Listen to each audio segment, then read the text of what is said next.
नमस्कार दोस्तों, आपका मेरे अपने YouTube channel mister sir UP वाले में स्वागत है। दोस्तों, मैं आज आपके लिए हिंदी साहित्य से रिलेटेड आदिकाल के संपूर्ण प्रश्न का एक वीडियो जो कि 50 प्रश्नों का वीडियो है लेकर आया हूँ।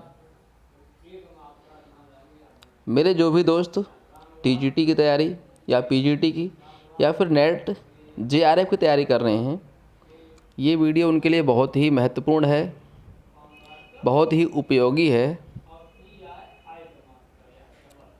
मैंने कोशिश किया है कि इस एक वीडियो में आदिकाल को आधे से ज़्यादा मैंने पूरा कर दिया है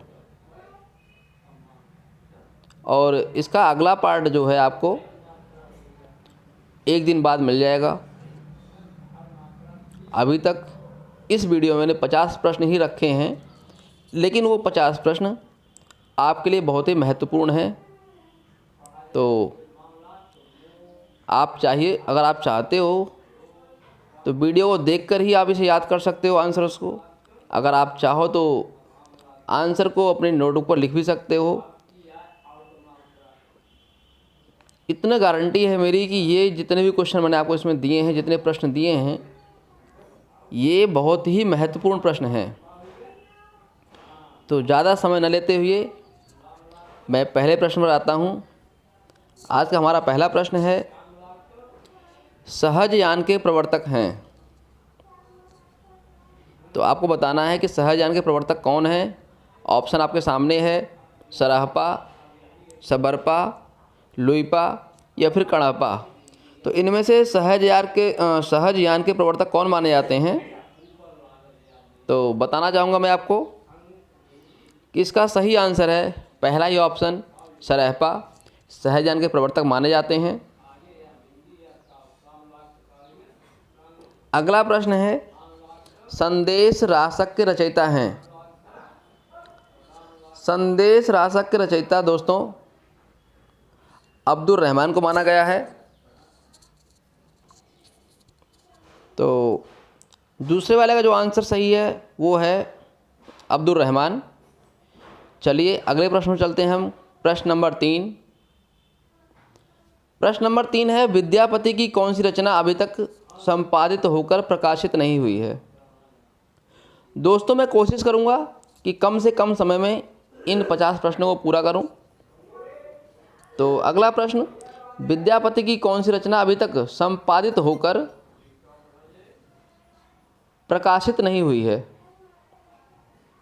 तो ऑप्शन में है कीर्तिलता, कीर्ति पताका, पदावली, फिर या इनमें से कोई नहीं। तो दोस्तों इसका आंसर बताना चाहूँगा।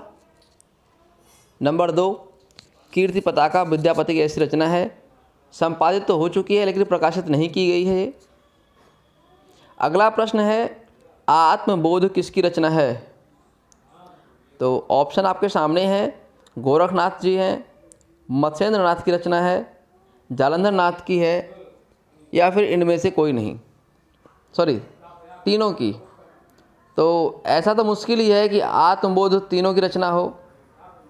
तो इसका जो सही आंसर है, पहला ही ऑप्शन सही है, आत्मबोध गोरखनाथ की रचना है। एक अच्छा प्रश्न है, महत्वपूर्ण प्रश्न है आपके लिए। अगला प्रश्न है हमारा, सिद्ध कवियों, यहाँ पर शुद्ध लिखा हुआ है, गलती हो गया, उसे आप थोड़ा सही कर लीजिए।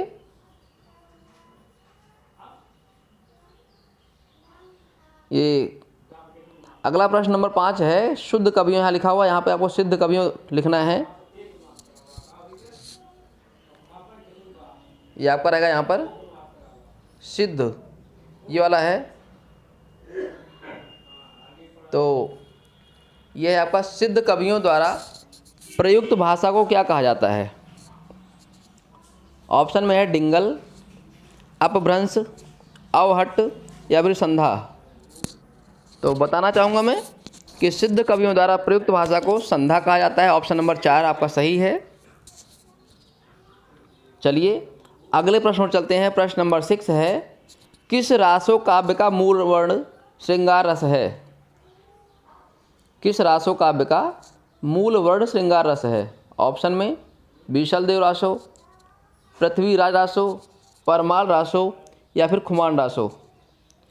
तो मैं बताना चाहूँगा कि इसका जो सही आंसर है वो आपका पहला ही ऑप्शन यानी बीशल देव रासो सही है। दोस्तों बीशल देव रासो का जो मूल वर्ण है वो श्रृंगार रस ही है। चलिए अगला प्रश्न है आल्हा खंड का दूसरा नाम है। ऑप्शन में है बीशल देव रासो है, हमीर रासो है, पृथ्वीराज रासो है या फिर परमार रासो है। तो दोस्तों बताना चाहूँगा कि आल्हा खंड का जो दूसरा नाम है वो ऑप्शन नंबर 4 परमाल रासो सही आंसर है इसका। चलिए अगले प्रश्न पर चलते हैं। खड़ी बोली हिंदी में सर्वप्रथम रचना करने वाले कवि का नाम क्या है? ऑप्शन में जायसी, अमीर खुसरो, विद्यापति या फिर भारतेंदु हरिश्चंद्र। तो दोस्तों इसका जो सही आंसर है, जो माना जाता है कि हिंदी में सर्वप्रथम रचना करने वाले कवि हैं, वो हैं ऑप्शन नंबर 2 अमीर खुसरो जी। अगला प्रश्न नंबर 9 है परमाल रासो काव्य के लेखक कौन हैं? तो बताना चाहूँगा मैं कि रासो से रिलेटेड क्वेश्चन ज़रूर आता है पेपर में, 1 या 2 नंबर का प्रश्न आता ही आता है रासो से संबंधित। तो ये भी एक महत्वपूर्ण क्वेश्चन है कि परमाल रासो काव्य के लेखक कौन हैं। ऑप्शन आपके सामने है, हेमचंद्र जी हैं, जगनिक जी हैं, जायसी हैं या फिर नरसिंह भट्ट जी हैं। तो दोस्तों बताना चाहूँगा कि इसका सही जो आंसर है ऑप्शन नंबर 2 जगनिक जी परमाल रासो के लेखक हैं। अगला प्रश्न, हालात एक कन्हैया किसकी रचना है? हालात एक कन्हैया किसकी रचना है? यहाँ पर एक हो गया है दोस्तों, गलत हो गया, यहाँ पर एक की जगह पे ए होना चाहिए था। हालात एक कन्हैया एक रचना है, इसके लेखक कौन हैं? ऑप्शन है अमीर खुसरो जी हैं, पूरन भगत हैं, विद्यापति जी हैं या फिर इनमें से कोई नहीं है। दोस्तों बताना चाहूँगा मैं कि हालात एक कन्हैया के जो लेखक हैं वो आपके अमीर खुसरो जी ही हैं। दोस्तों चलते हैं अगले प्रश्न की तरफ। अगला प्रश्न है हमारा, राहुल सांस्कृत्यायन ने हिंदी भाषा का प्रथम कवि किसे स्वीकार किया है? तो ऑप्शन आपके सामने है, पुष्पदंत जी को, हेमचंद्र को, सरहपा को फिर या विद्यापति को। तो दोस्तों बताना चाहूँगा कि राहुल सांस्कृत्यायन ने जो हिंदी का प्रथम कवि माना है वो आपका ऑप्शन नंबर 3 सरहपा को माना है। और ये एक ऐसा प्रश्न है, मैंने देखा है कि अधिकतर पेपरों में आ ही जाता है ये, तो बहुत ही महत्वपूर्ण क्वेश्चन है। इसका सही आंसर आपका सरहपा नंबर 3। चलिए अगला प्रश्न, बीशल देव रासों में किस शैली का प्रयोग किया गया है? अभी मैंने ऊपर पूछा था कि बीशल देव रासों में जो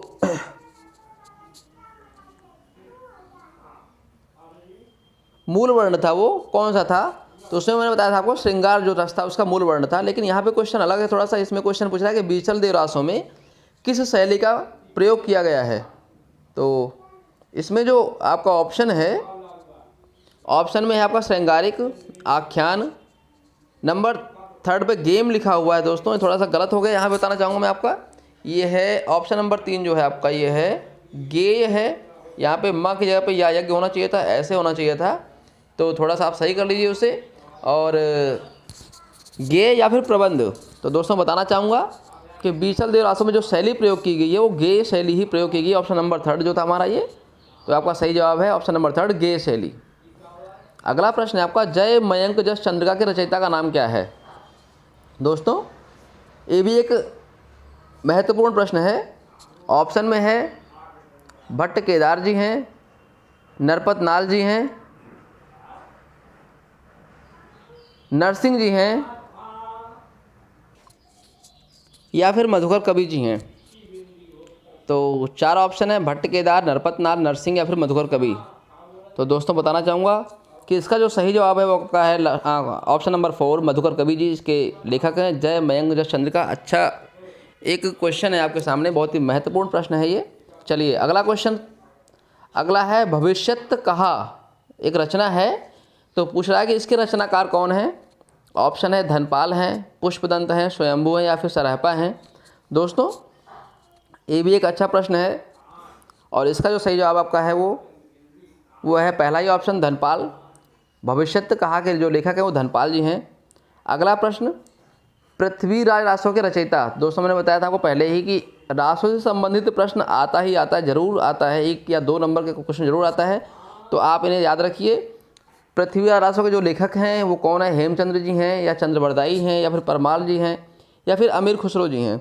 तो बताना चाहूँगा मैं कि जो पृथ्वीराज रासों के लेखक हैं वो आपके चंद्रबरदाई जी हैं। ऑप्शन नंबर 2 आपका सही है ये। चलिए अगले प्रश्न चलते हैं। प्रश्न नंबर हमारा 16 है, विद्यापति ने कुल कितने ग्रंथों की रचना की है? ऑप्शन में 10, 12, 16 या फिर 14? तो बताना चाहूँगा ये भी एक प्रश्न इंपॉर्टेंट है, विद्यापति जी से रिलेटेड क्वेश्चन आता है, एक क्वेश्चन पक्का इनसे रिलेटेड आता है, तो ध्यान रखना। तो जो इसका सही आंसर है वो ऑप्शन नंबर 4 आपका 14 है। विद्यापति ने कुल मिलाकर 14 ग्रंथों की रचना की है। चलिए अगला प्रश्न हमारा है, मैथिली बोली के लोकप्रिय कवि। तो दोस्तों बहुत ही अच्छा प्रश्न है ये, तो बताना चाहूँगा ऑप्शन है तुलसी जी हैं, जायसी हैं, विद्यापति या फिर नंददास जी हैं। तो इसका जो सही जवाब है ये विद्यापति जी हैं। मैथिली बोली के लेखक विद्यापति जी हैं और ये फेमस हैं, मैथिली बोली के लोकप्रिय कवि हैं विद्यापति जी। अगला प्रश्न हमारा, निम्नलिखित में से कौन सी रचना पुष्पदंत की नहीं है? तो ऑप्शन में है महापुराण, जसहर चरिऊ, पौम चरिऊ या फिर डयचरिऊ। तो मैं बताना चाहूँगा आपको मैं कि इसका जो सही जवाब है आपका वो है पौम चरिऊ। पुष्पदंत की रचना नहीं है, बाकी महापुराण, जसहर चरिऊ और डयचरिऊ तीनों ही आपके ये पुष्पदंत जी की रचना है। अगला प्रश्न, तो दोस्तों बताना चाहूँगा कि जो पौम चरिऊ के लेखक हैं वो आपके स्वयंभू जी हैं। ये भी क्वेश्चन आता है पेपर में, आ ही आता है ऐसा जो महत्वपूर्ण प्रश्न है ये भी आपका। चलिए अगला प्रश्न हमारा है कि सराहपा का संबंध किससे है? दोस्तों प्रश्न है सराहपा का संबंध किससे है? ऑप्शन आपके सामने है, सिद्ध साहित्य से है, रासो काव्य से है, नाथ साहित्य से या फिर जैन साहित्य से है? तो जो इसका सही जवाब आपका पहला ही ऑप्शन इसका सही है, सराहपा का संबंध सिद्ध साहित्य से है। चलिए अगला प्रश्न है, शालिभद्र सूरी की रचना का नाम क्या है? ऑप्शन नेमिनाथ रास, सुमित गणरास, जय मयंक जस चंद्रिका या फिर भरतेश्वर बाहुबली रास। 4 ऑप्शन है आपके सामने, तो बताना है आपको कि शालिभद्र सूरी की इसमें रचना कौन सी है। तो बताना चाहूँगा दोस्तों मैं, इसका जो आंसर आपका है ऑप्शन नंबर 4 भरतेश्वर बाहुबली रास इसका सही जवाब है। चलिए अगला प्रश्न चलते हैं। अगला प्रश्न हमारा, अमीर खुसरो किस नाम से जाने जाते थे? दोस्तों अमीर खुसरो से भी एक प्रश्न या 2 प्रश्न आ ही जाते हैं, तो ये भी एक अच्छा प्रश्न है। ऑप्शन आपके सामने है, सितारे हिंद, तोता ए हिंद, सरहिंद या फिर तूतीय हिंद कहा जाता है इन्हें। तो दोस्तों बताना चाहूँगा मैं कि अमीर खुसरो को तूतीय हिंद कहा जाता है। Option number 4। अगला प्रश्न है दोस्तों, उपदेश रसायन राशि के रचयिता कौन है? उपदेश रसायन राशि हो गया यहाँ पे, वो रास होना चाहिए दोस्तों, थोड़ा सा रास की जगह पर रास कर लेना। और बताना है कि उपदेश रसायन रास के लेखक जिनदत्त सूरी, जिन धर्म सूरी, शालिभद्र सूरी या फिर धनपाल जी हैं। तो दोस्तों बताना चाहूँगा कि पहला ही ऑप्शन आपका सही है, उपदेश रसायन रास के जो लेखक हैं वो आपके जिनदत्त सूरी जी माने जाते हैं और इनकी रचना है ये उपदेश रसायन रास। चलिए अगला प्रश्न आपका है कि किस कवि को अपभ्रंश का वाल्मीकि कहा जाता है? तो दोस्तों आपने पढ़ा होगा, अगर आपने पेपर पहले सॉल्व किए होंगे, पुराने पेपरों को देखा होगा, तो ऐसे प्रश्न 1 या 2 प्रश्न ऐसे आ ही जाते हैं कि किस कवि को क्या कहा जाता है। तो मैं यहाँ पे अब क्वेश्चन है कि अपभ्रंश का वाल्मीकि किसे कहा जाता है? ऑप्शन आपके सामने है, सराहपा को, पुष्पदंत को, स्वयंभू को या फिर हेमचंद्र को। तो दोस्तों बताना चाहूँगा कि इसका सही जवाब जो है आपका वो है स्वयंभू को अपभ्रंश का वाल्मीकि कहा जाता है। दोस्तों महत्वपूर्ण प्रश्न है, अच्छा प्रश्न है और इम्पॉर्टेंट है देखा जाए तो। अगला प्रश्न, किस कवि को अभिनव जयदेव नाम से जाना जाता है? दोस्तों ये भी क्वेश्चन अच्छा है, बताया मैंने आपको पहले ही, अभी ऊपर बताया था मैंने आपको कि किस कवि को किस नाम से जाना जाता है। ये क्वेश्चन इसमें से आते ही जाते हैं, चाहे 1 या 2 नंबर आ जाता है ये। तो ये भी महत्वपूर्ण प्रश्न है कि अभिनव जयदेव किसे कहा जाता है। ऑप्शन में विद्यापति जी, भवभूति जी, नरसिंह मेहता या फिर रविदास जी। तो दोस्तों इसका जो सही जवाब का पहला ही ऑप्शन सही है आपका कि विद्यापति जी को अभिनव जयदेव के नाम से जाना जाता है। चलिए अगला प्रश्न है आपका, कौन सी रचना व्याकरण ग्रंथ है? तो व्याकरण ग्रंथ मतलब कि व्याकरण से रिलेटेड वो रचना है। ऑप्शन आपके सामने है कीर्ति पताका, चर्यापद, वर्ण रत्नाकर या फिर उक्त व्यक्ति प्रकरण। तो दोस्तों इसका जो सही जवाब है वो है आपका उक्त व्यक्ति प्रकरण। एक व्याकरण ग्रंथ है, बाकी आपके सभी साहित्यिक ग्रंथ हैं ये। दोस्तों अभी तक हमने इस वीडियो में हाफ यानी 25 प्रश्न ही पूरे किए हैं, अभी 25 प्रश्न बाकी हैं। लेकिन दोस्तों मैं उम्मीद करूंगा कि अगर आपको मेरी वीडियो अभी तक आपके समझ में आ रही है, आपको अच्छी लग रही है, आपको लगता है कि आपके लिए इम्पोर्टेंट है या महत्वपूर्ण है, आपके लिए उपयोगी है, सहयोगी है, तो दोस्तों मैं आपसे रिक्वेस्ट करूंगा कि कृपया मेरे चैनल को सब्सक्राइब कर लें, मेरे वीडियो को लाइक करें, शेयर करें, अपने दोस्तों में शेयर करें, जिससे मेरे भी थोड़ा सा साहस बढ़ेगा और मैं आपके लिए और अच्छे वीडियो लेकर आता रहूँगा मैं। तो कृपया मेरे चैनल को सब्सक्राइब कर लें और वीडियो को लाइक कर दें। चलिए दोस्तों आगे चलते हैं। अगला प्रश्न है, प्रबंध चिंतामणि के रचयिता का नाम है। ऑप्शन आपके सामने है, कवि आशोक जी हैं, मेरतुंग जी हैं, रोड़ा कवि जी हैं या फिर दामोदर पंडित। तो प्रबंध चिंतामणि के जो लेखक हैं बताना चाहूँगा दोस्तों, इसका सेकंड ऑप्शन आपका सही है। प्रबंध चिंतामणि के लेखक मेरतुंग को माना जाता है और ये सही जवाब आपका है। अगला प्रश्न चलते हैं। अगला प्रश्न हमारा है कि सिद्धों की साधना में शून्य का पूरक तत्व था। दोस्तों शून्य का पूरक तत्व इसमें जो पूछ रहा है सिद्धों की साधना में, तो इसका सही जवाब ऑप्शन आपको वज्र माना जाता है, अग्नि है, चित्र है या फिर ज्ञान है। तो दोस्तों बताना चाहूँगा कि इसका सही जवाब का पहला ऑप्शन सही है। सिद्धों की साधना में शून्य का जो पूरक तत्व था वो वज्र है, ऑप्शन नंबर 1 सही है। अगला प्रश्न दोस्तों, ये एक अच्छा प्रश्न ये भी है, आपने पढ़ा होगा, ढोला मारूरा दूहा किस क्षेत्र का लोकप्रिय लोक भाषा काव्य रहा है दोस्तों? ऑप्शन है महाराष्ट्र, राजस्थान, उत्तर प्रदेश या फिर गुजरात। तो दोस्तों बताना चाहूँगा कि आपको पढ़ के मालूम पड़ रहा होगा कि ये जो क्वेश्चन है ढोला मारूरा दूहा किस लैंग्वेज में है। तो दोस्तों इसका सही जवाब आपका है राजस्थान। ढोला मारूरा दूहा राजस्थान का लोकप्रिय भाषा काव्य रहा है ये। चलिए अगला प्रश्न है, कालक्रम की दृष्टि से सबसे पुराने कवि हैं। दोस्तों बताना चाहूँगा मैं, ऑप्शन आपके सामने है, तुलसीदास जी हैं, सूरदास जी हैं, बिहारी जी हैं या फिर विद्यापति जी हैं। दोस्तों इसका जो सही जवाब है विद्यापति जी हैं, ऑप्शन नंबर 4 आपका है। कालक्रम की दृष्टि से विद्यापति जी सबसे पुराने कवि माने जाते हैं और पुराने कवि हैं। चलिए अगला प्रश्न है, पौमचर्यु में किसका वर्णन है? पौमचर्यु में किसका वर्णन है? ऑप्शन शिव, सीता, भरत या फिर राम। तो दोस्तों बताना चाहूँगा कि पौमचर्यु, मैंने अभी आपको बताया था कि पौमचर्यु के लेखक कौन है, स्वयंभू जी हैं, और जो उन्होंने वर्णन किया है पौमचर्यु में वो है राम जी का वर्णन किया उन्होंने पौमचर्यु में। तो इसका जो आपका सही आंसर है वो है राम, ऑप्शन नंबर 4। चलिए अगला प्रश्न, गोरखवाणी के संपादक हैं। तो बताना है आपको, ऑप्शन आपके सामने है, हजारी प्रसाद द्विवेदी, डॉक्टर भागीरथ मिश्र, राम नरेश त्रिपाठी या फिर इनमें से कोई नहीं। तो दोस्तों बताना चाहूँगा मैं कि गोरखवाणी के जो संपादक हैं वो इनमें से कोई भी नहीं है, क्योंकि गोरखवाणी के जो संपादक हैं वो हैं पीताम्बर दत्त बड़थवाल। इसे आप नोट कर लीजिए कि गोरखवाणी के संपादक पीताम्बर दत्त बड़थवाल जी हैं जी। अगला प्रश्न, किस ग्रंथ में चंद्रवरदाई को छप्पयों का राजा कहा जाता है? किस ग्रंथ में चंद्रवरदाई को छप्पयों का राजा कहा गया है? ऑप्शन आपके सामने है, नंबर 1 शिव सिंह सरोज में, पृथ्वीराज रासों में, मुंज रासों में या फिर इनमें से कोई नहीं। तो दोस्तों बताना चाहूँगा कि इसका जो आंसर है वो पहला ही ऑप्शन सही है, शिव सिंह सरोज में चंद्रवरदाई को छप्पयों का राजा कहा गया है। अगला प्रश्न है, कौल ज्ञान निर्णय के रचनाकार हैं। तो एक लेख है ये, कौल ज्ञान निर्णय, पूछा जा रहा है कि इसके रचनाकार कौन है।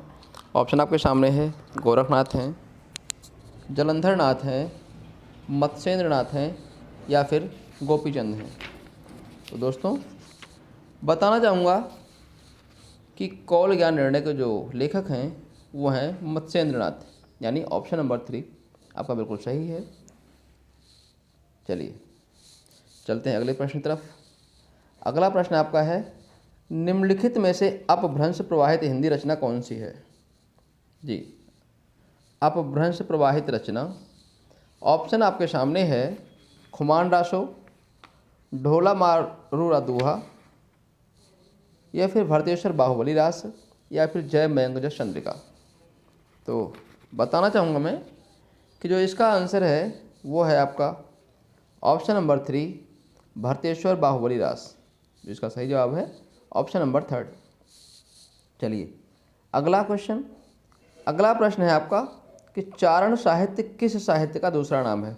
दोस्तों अच्छा प्रश्न है, इम्पॉर्टेंट है ये।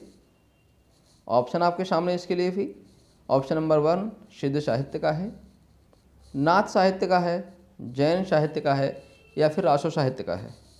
तो बताना चाहूँगा मैं, इसका जो सही जवाब आपका है चारण साहित्य, ऑप्शन नंबर डी रासो साहित्य का ही दूसरा नाम है। चलिए अगला प्रश्न है आपका, आदिकाल को सिद्ध सामंत युग, यहाँ पे युक्त हो गया है, मिस्टेक है थोड़ा सा, युग आना चाहिए यहाँ पे। तो आदिकाल को सिद्ध सामंत युग किसने कहा है? दोस्तों ऑप्शन आपके सामने है, राहुल सांस्कृत्यायन ने, आचार्य रामचंद्र शुक्ल ने, डॉक्टर रामकुमार वर्मा ने या फिर जॉर्ज ग्रियर्सन ने। तो दोस्तों ये क्वेश्चन पहले भी कई बार आ चुका है, यूपी पीजीटी 2004 में आया हुआ प्रश्न है ये।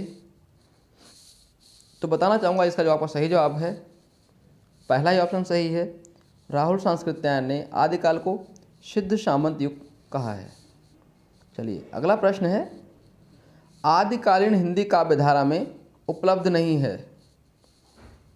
तो ऐसा क्या, ऐसा कौन है, कौन सा साहित्य है जो आदिकालीन हिंदी काव्यधारा में नहीं है? ऑप्शन आपके सामने है, जैन साहित्य नहीं है, सिद्ध साहित्य नहीं है, सिख साहित्य नहीं है या फिर नाथ साहित्य नहीं है। तो इसका जो सही जवाब है दोस्तों बताना चाहूँगा, इसका सही जवाब ऑप्शन नंबर आपका लास्ट है, नंबर 4 सिख साहित्य जो है वो आदिकालीन हिंदी काव्यधारा में उपलब्ध नहीं मानी जाती है। चलिए अगला प्रश्न है, अगला प्रश्न, आदिकालीन साहित्य का प्रमुख रस।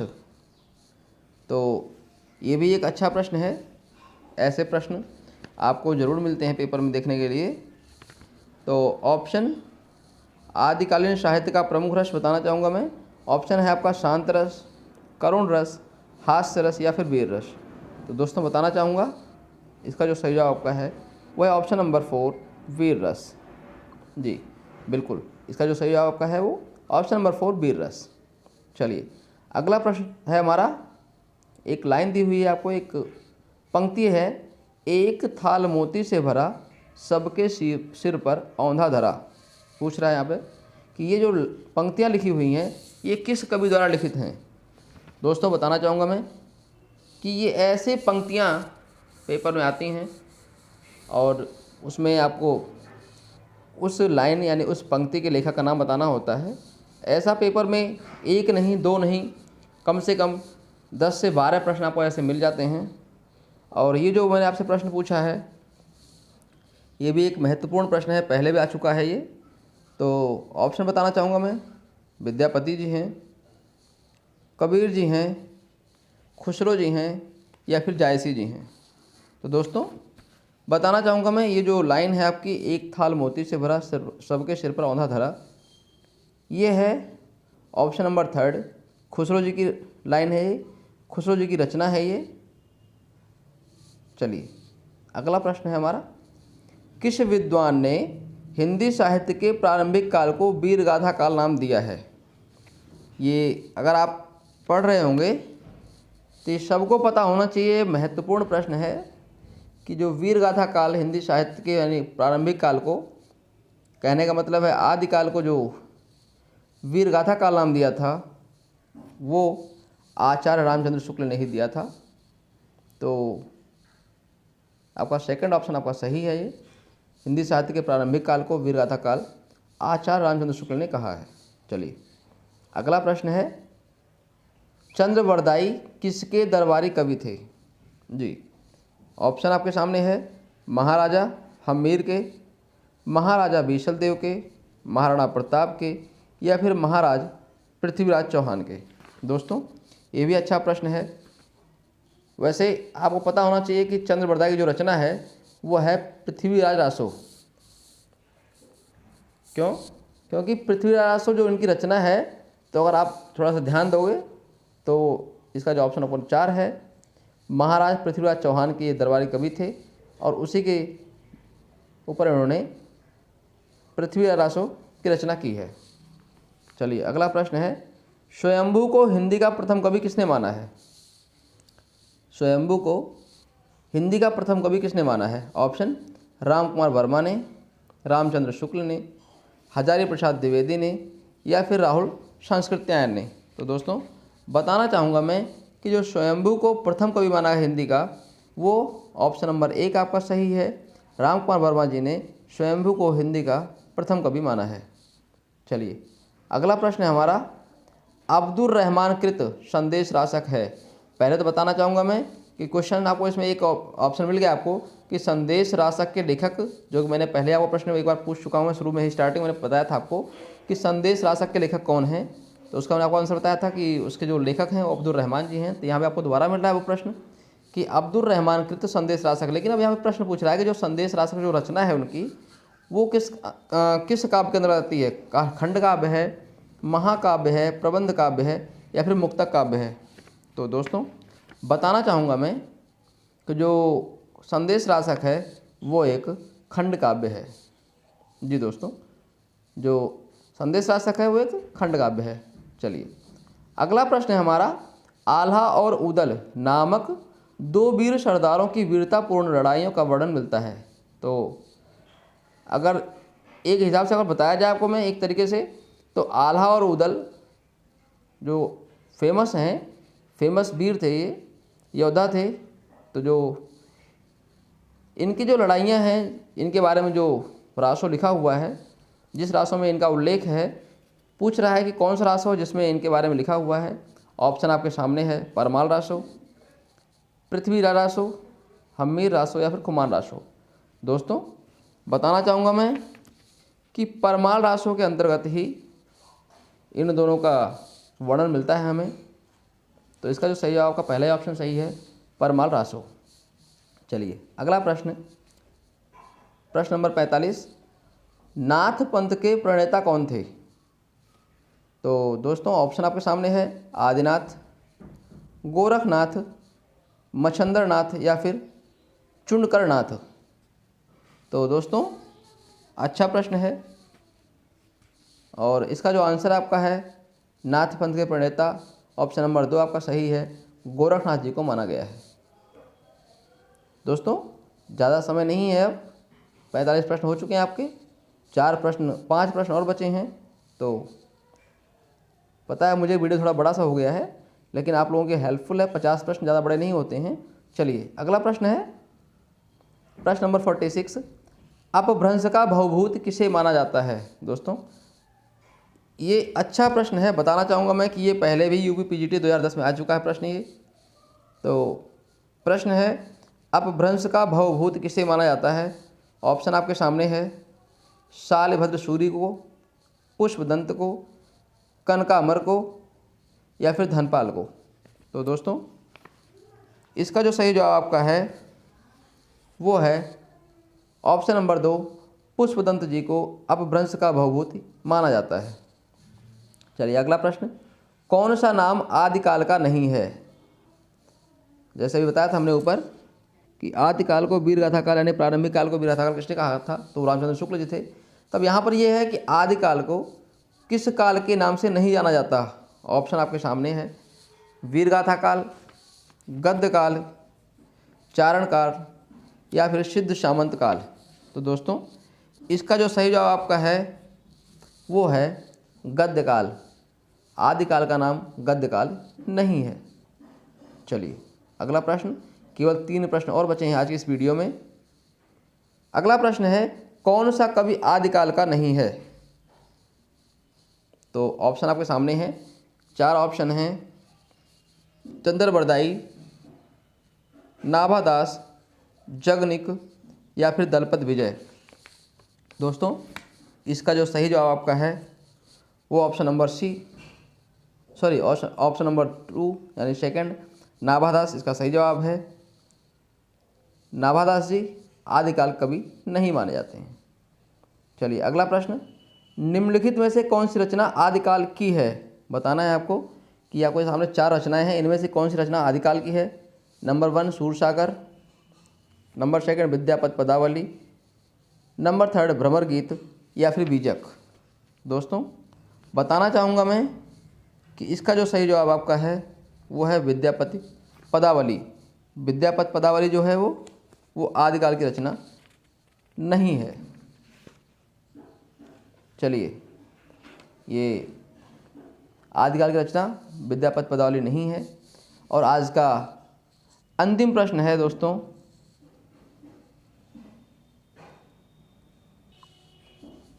आज का अंतिम यानी 50वां प्रश्न है, कौन सी भाषा आदिकाल की है? ऑप्शन आपके सामने है, खड़ी बोली, ब्रजभाषा, अवधी या फिर डिंगल पिंगल। तो दोस्तों बताना चाहूँगा इसका सही जवाब आपका ब्रजभाषा है। ब्रजभाषा आदिकाल की है। आदिकाल में अनेक रचनाएं आपको ब्रजभाषा में मिल जाती हैं। तो दोस्तों उम्मीद करता हूँ मैं कि आप लोगों को वीडियो पसंद आया होगा। जो मैंने आपको क्वेश्चन दिए हैं उपलब्ध कराए हैं आपके लिए महत्वपूर्ण रहेंगे। और दोस्तों ये मैंने 50 प्रश्न दिए हैं आपको, ये भाग 1 था और इसका भाग 2 जल्द ही मैं आपके सामने लेकर आऊँगा। और अगले वीडियो में ही यानी भाग 2 में आपका आदिकाल कंप्लीट हो जाएगा। केवल 100 प्रश्न में ही आपका आदिकाल में पूरा कर दूंगा दोस्तों। और ये 100 प्रश्न के अंतर्गत ही आपके आदिकाल के जितने भी प्रश्न आएंगे आपके परीक्षा में, चाहे टीजीटी की तैयारी कर रहे हैं या पीजीटी की तैयारी कर रहे हैं दोस्तों, आपके लिए पूरा हो जाएगा वो। आपको इसके अलग, इससे इतर आपको नहीं जाना है। आदिकाल के लिए इससे अलग आपको प्रश्न नहीं मिलेंगे। तो ये पहला पार्ट आपका कंप्लीट हो चुका दोस्तों आज का। और अगला पार्ट मैं आपको 1 दिन बाद उपलब्ध करा दूंगा। तो अगर आप अगला पार्ट देखना चाहते हैं तो मेरे वीडियो का इंतजार करें। और अगर आपको मेरा वीडियो अच्छा लगा, मेरे द्वारा जो क्वेश्चन आपको दिए गए हैं, उपलब्ध कराए गए हैं, अगर आपको ये समझ में आ रहे हैं, अच्छे लग रहे हैं, तो मेरे वीडियो को लाइक करें, चैनल को सब्सक्राइब करें, वीडियो को शेयर करें, अपने दोस्तों से भी मेरे चैनल को सब्सक्राइब करने के लिए बोलें। और बस मैं आपका आभारी रहूँगा दोस्तों। आप मेरा थोड़ा उत्साह बढ़ाते रहिए, वीडियो को सब्सक्राइब करते रहिए, शेयर करते रहिए। आज के लिए इतना ही दोस्तों, धन्यवाद।